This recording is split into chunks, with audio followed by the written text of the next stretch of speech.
नमस्कार दोस्तों।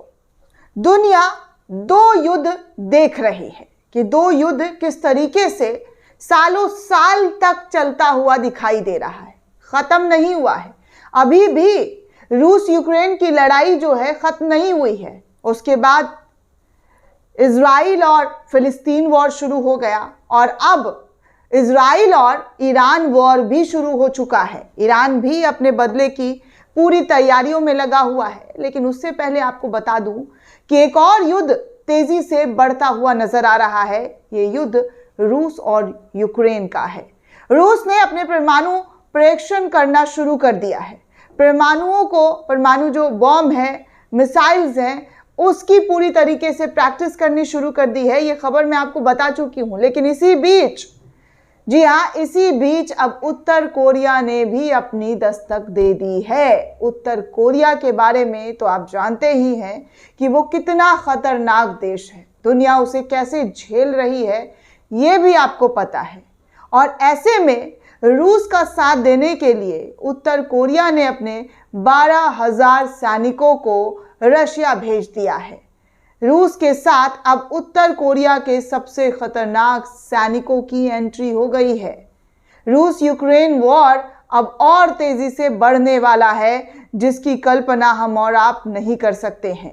ईरान और इजराइल की युद्ध अभी लगातार जारी है। हमले की भी तैयारी चल रही है। तीसरा हमला जो है ईरान की तरफ से किया जाएगा, इसकी जानकारी भी लगातार सामने आ रहा है। लेकिन रूस यूक्रेन भी अब और ज्यादा उग्रता के साथ दिखाई और सुनाई देने वाला है। आप समझ सकते हैं पुतिन का जो अपने देश के अंदर सुरक्षा को लेकर, डिफेंस को लेकर जो एक्टिवनेस दिखाई दे रही है, वो साफ तौर पर दुनिया देख रही है कि कैसे उन्होंने अपने मिसाइल्स का परीक्षण करना शुरू कर दिया है कि किसी भी कीमत पर उनके नागरिक, उनके देश पर कोई खतरा ना आए। इसके लेकर पूरी जोरों शोरों से तैयारियां चल रही है।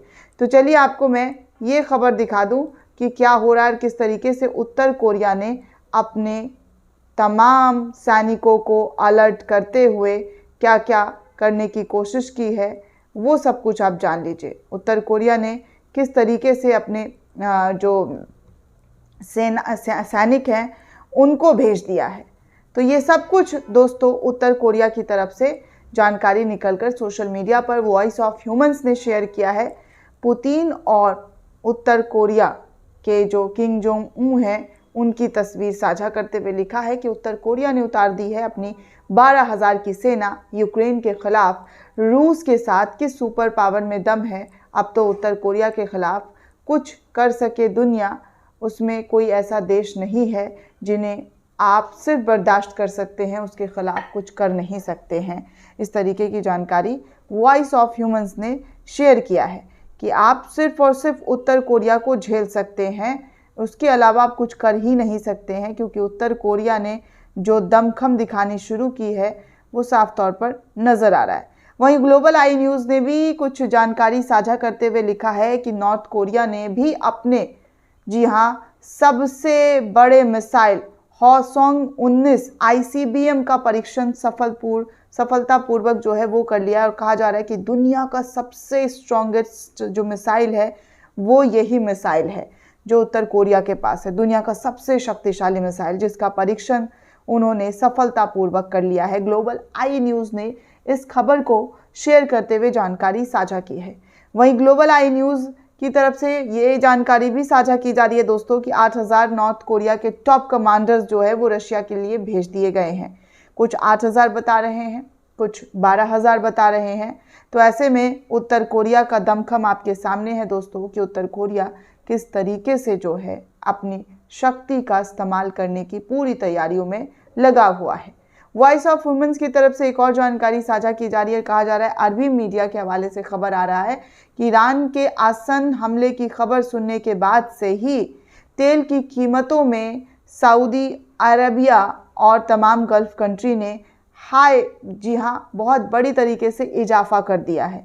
तो आप सोचिए दोस्तों कि ये चल क्या रहा है, किस तरीके से जो है हमारे देश में, हमारे देश में युद्ध, दुनिया में तो युद्ध हो रही है लेकिन हमारे देश में भी इससे फ़र्क पड़ने वाली जो चीज़ें हैं वो साफ तौर पर नज़र आ रहा है।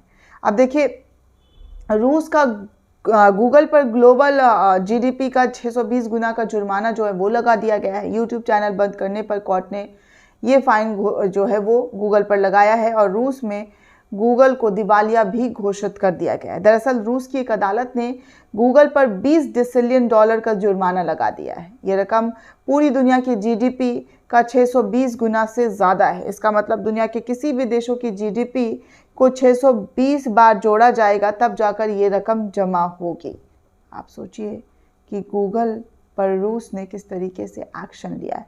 दरअसल गूगल ने 2020 में रूस के समर्थक 17 यूट्यूब चैनल को बैन कर दिया था। इसके खिलाफ चैनल्स ने कोर्ट केस किया। कोर्ट ने 2020 में इसकी सुनवाई करते हुए चैनल्स पर बैन हटाने तक रोजाना 1 लाख रूबल यानी कि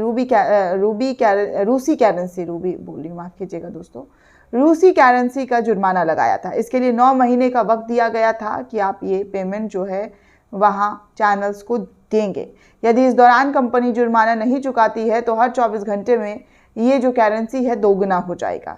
अब ये जुर्माना 20 डिसिलियन डॉलर तक पहुंच गया है दोस्तों। ये केस 2020 में शुरू हुआ था जब गूगल ने रूस समर्थक 17 चैनल को यूट्यूब से हटा दिया था। इसमें सरकारी चैनल रूस 1 भी शामिल था। इसके बाद रूस 1 के एंकर मार्गरीटा सिमियोन ने कोर्ट में याचिका दाखिल की थी। कोर्ट ने फैसले में 1 लाख रूबल प्रतिदिन का जुर्माना ठोक दिया था। 2022 में गूगल को रूस में दिवालिया घोषित कर दिया गया था, लेकिन गूगल की सर्च इंजन और यूट्यूब जैसी सेवाएं अब भी रूस में उपलब्ध है। सोशल मीडिया एक्स और फेसबुक को रूस ने बैन कर दिया था, लेकिन गूगल पर यह प्रतिबंध अभी तक नहीं लगाया गया है।